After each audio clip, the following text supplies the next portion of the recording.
Bible में ऐसे कई उदाहरण हैं जहाँ पर लोग दुखी और परेशान रहे, पर जब वो परमेश्वर के पास में आए तो परमेश्वर ने उनके दुख को दूर करके उनके रोने को आनंद में बदल दिया। भजन संहिता 30:11 इस तरीके से कहता है, दाऊद यहाँ पर ऐसा कहता है, तूने मेरे विलाप को नृत्य में बदल डाला, तूने मेरा टाट उतरवा कर मेरी कमर में आनंद का पटुका बांधा है। दाऊद कह रहा है कि तूने मेरे विलाप को, तूने मेरे रोने को, तूने मेरे दुखों को दूर कर दिया और मुझे आनंद से भर दिया। एक घटना जो मुझे याद आती है, जहाँ पर यायर नाम का एक आदमी है जो याजक है, उसकी बेटी बीमार थी और वो बहुत बीमार थी और उसने शायद बहुत सारी दवा और बहुत सारे वैद्यों के द्वारा उसका इलाज कराया, पर कोई उसे ठीक नहीं कर पाया। पर यीशु की चर्चा सुनकर वो यीशु के पास में आता है। हम लूका उसका 8वां अध्याय और वचन 40 के बाद इस घटना को पढ़ सकते हैं। तो हम पढ़ते हैं लूका उसका 8वां अध्याय और वचन 41। यहाँ पर ऐसा कहता है, इतने में यायर नामक एक मनुष्य जो आराधनालय का सरदार था, यीशु के पांव पर गिरकर उससे विनती करने लगा कि हे प्रभु, मेरे घर चल। यायर एक आराधनालय का सरदार है, उसे बहुत सारी चीज़ें पता है कि अगर कोई बीमार है तो उसे कौन चंगा कर सकता है। उसे बहुत सारी बातों का ज्ञान है, व्यवस्था का ज्ञान है, बहुत कुछ है। लेकिन यीशु की चर्चा उसने सुना। क्यों? क्योंकि यीशु उन दिनों में बहुत सारे चमत्कार कर रहे थे, बहुत सारे लोगों को चंगा कर रहे थे, और ये बात यायर ने सुना और वो उसके पास में आके उससे कहता है, वो कहता है कि मेरे घर चल। क्यों? क्योंकि मेरी जो बेटी है वो बीमार है। और अब वो उसको, यीशु को अपने साथ में लेके जा रहा है। यीशु जब उसकी ये बात सुनते हैं तो उसे ये नहीं कहते कि अरे तू आराधनालय का सरदार है, तुझे ये बातें पता है, तू इसको दिखा, या मैं सिर्फ गरीबों के लिए आया हूँ, मैं सिर्फ पापियों के लिए आया। यीशु ने उससे कुछ भी नहीं कहा। यीशु उससे कहते हैं कि ठीक है, मैं तेरे साथ में चलता हूँ। ऐसा लिखा है क्योंकि वह 12 वर्ष की है, इकलौती बेटी है और वह मरने पर है। जब वह जा रहा था तब लोग उस पर गिरे पड़ते थे। यीशु ने उसे कोई बहाना नहीं किया, यीशु उसके साथ में चलने लगा और भीड़ की भीड़ यीशु के पीछे आती है और लोग उस पर गिरते। इसके बीच में एक और स्त्री आके यीशु को छू लेती है और वो चंगी हो जाती है और यीशु जा रहे, और इस कारण से थोड़ी देर हो जाती है, और जब देर हो जाती है उतने में उसकी जो बेटी है वो मर जाती है। लोग जो है आके उसे समाचार देते हैं कि अब यीशु को, अब गुरु को कष्ट मत दे, क्योंकि तेरी बेटी जो है वो मर गई। एक पिता के लिए ये समाचार सुनना कि उसकी बेटी जो बीमार थी अब वो गुजर गई, बहुत दुखदाई बात है। उसका जो भी उम्मीद थी वो सारी की सारी उम्मीद चली गई। क्यों? क्योंकि अब बेटी ही नहीं रही। शायद आज आपके जीवन में ऐसी कोई परिस्थिति हो जहाँ पर आप बहुत परेशान हो और आपको लोगों ने आके अच्छी खबर नहीं दी, पर लोगों ने आके और डराया है कि अब तो और बर्बाद हो गया, और बिगड़ गया, और बेकार हो गया। शायद आपका कोई भाई हो, शायद आपका कोई बेटा हो, शायद आपका पति हो जो गलत राहों में चला गया, और लोग आके खबर दे रहे कि अरे उसे यहाँ देखा, यहाँ बेकार पड़ा है, वहाँ खराब हो गया, वहाँ बर्बाद हो गया, वहाँ पर पी के पड़ा है, वहाँ पर घूम रहा है, वहाँ पर हो गया। शायद कोई आपका छोड़ के चला गया हो और जिसके बारे में लोग आपको बुरी बुरी आके खबर देते हैं।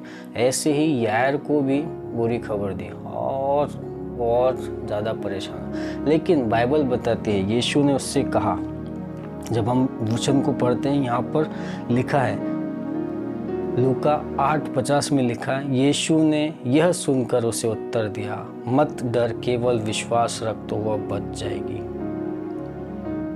यीशु ने जो लोग कह रहे उसको अनसुना कर दिया और यायर को कहा, मत डर, केवल विश्वास कर तो वह बच जाएगी।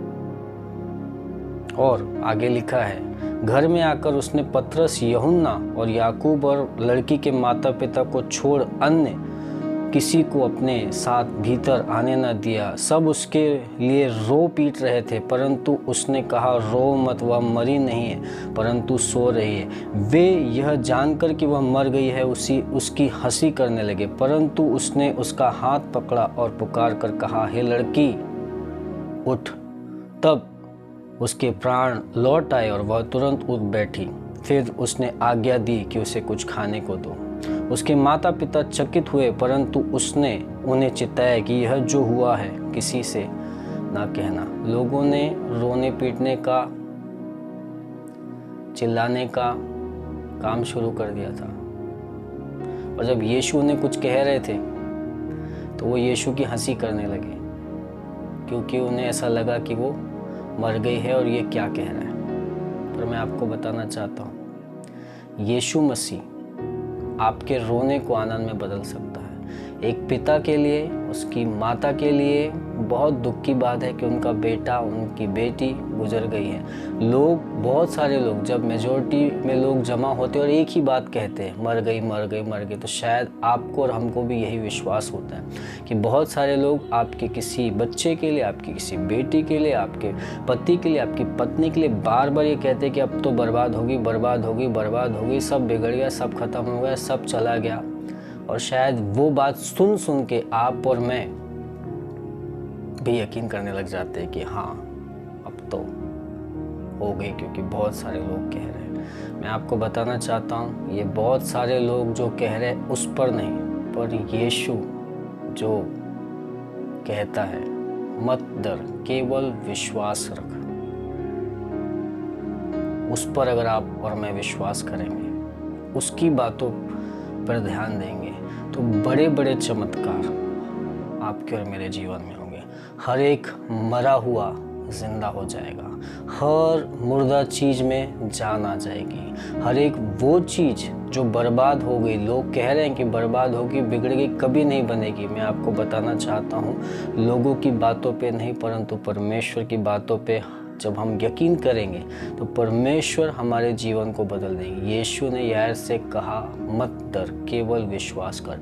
वही यीशु आपसे और मुझसे कह रहा है, मत डर, केवल विश्वास कर। तेरी हर बिगड़ी हुई चीज, तेरा हर बिगड़ा हुआ भाई, तेरा हर बिगड़ा हुआ बच्चा, तेरा हर बिगड़ा हुआ काम संवर जाएगा, बदल जाएगा, बेहतर हो जाएगा। आज की सुबह, दोपहर, शाम, जब कभी भी आप सुन रहे हैं, कोई ऐसा काम है जिसे आपको ऐसा लगता है कि अब बिगड़ गया है, कभी सुधरेगा नहीं, और शायद बहुत सारे लोगों ने यही बोला है, सालों से यही बोला है कि ये सुधरेगा नहीं, ये बदलेगा नहीं, ये बेकार हो गया है, सब खत्म हो गया है, सब कुछ हो गया, ये मर गई है, या ये मर गया है, या समाप्त हो गया इसका जीवन। मैं आपको बोलना चाहता हूँ, यीशु मसीह हजारों लोगों के बोलने से कई गुना बेहतर बात कहता है। सारे लोग जहाँ नेगेटिव है, सारे लोग जिनको कोई उम्मीद नहीं, कोई आशा नहीं, वो कह रहे हैं कि अब सब कुछ खत्म हो गया, वहीं यीशु कहता है, मत डर, विश्वास कर, वह जी उठेगी। और यीशु ने उसका हाथ पकड़ के, उस लड़की का हाथ पकड़ के उसे जिंदा कर दिया। जैसा मैंने शुरुआत में पढ़ा कि वह हमारे विलाप को आनंद में बदलता है। यार के लिए एक विलाप था, उसकी पत्नी के लिए यह विलाप था कि उसकी बेटी नहीं रही, सारी लोग जो उसके यहाँ पर जमा थे उनके लिए वह विलाप था। पर यीशु मसीह आपकी और मेरे विलाप को, आपकी और मेरे रोने को, आपकी और मेरी तकलीफ़ों को आनंद में बदल देता है। आज जो तकलीफ़ आपको लग रही है वही आपके आनंद का कारण होगा। आज जो बातें आपको ऐसा लगता है कि मेरी परेशानी है, मैं आपको बताना चाहता हूँ, यीशु वही बातों से अपनी महिमा करेगा, यीशु उन्हीं बातों से अपनी गवाही उत्पन्न करेगा।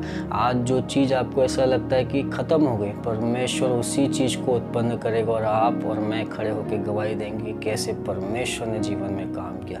प्रभु आपको आशीष दे इन वचनों के द्वारा, हर एक मरी हुई चीज़ को जिंदा करे, आपके हर रोने को वो आनंद में बदले, परमेश्वर आपके जीवन में अपनी महिमा को प्रकट करे। आइए प्रार्थना करते हैं। प्रभु यीशु मसीह, हम धन्यवाद देते हैं कि आप हमारे रोने को आनंद में बदलते हैं। प्रभु यार जैसे कई लोगों ने आकर कहा सब कुछ खत्म हो गया, बेटी मर गई, गुरु को तकलीफ मत दे, पर आपने उनकी बातों को अनसुना कर दिया और कहा मत डर, केवल विश्वास कर। प्रभु आज जो लोग सुन रहे हैं, मैं प्रार्थना करता हूँ परमेश्वर ने भी वो शांति दीजिए। प्रभु उन्हें भी कहिए मत डर, केवल विश्वास कर, सब कुछ बेहतर कर दूंगा, सब कुछ बेहतर कर दूंगा। परमेश्वर आज आप सभी से यही कह रहा है, मत डर, केवल विश्वास कर, वह सब कुछ बेहतर कर देगा, रोने को आनंद में बदल देगा। प्रभु प्रार्थना करते हैं आज अगर कोई बेरोजगार है, परमेश्वर आप उन्हें ऐसा रोजगार दीजिए कि उनकी ज़िंदगी बदल जाए।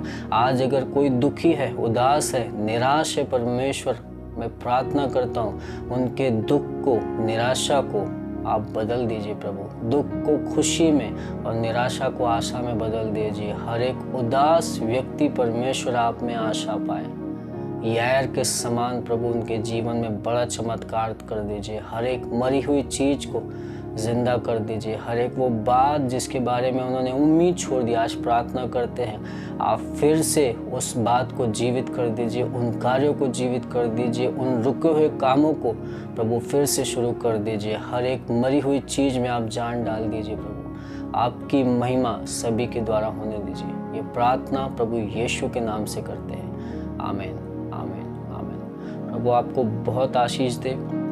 अगर आप चैनल पर नए हैं तो चैनल को सब्सक्राइब कीजिए और ज़रूर अपने किसी मित्र के साथ में शेयर कीजिए, शायद उसे भी इन वचन को सुनकर आशा मिले, परमेश्वर का राज्य बढ़े।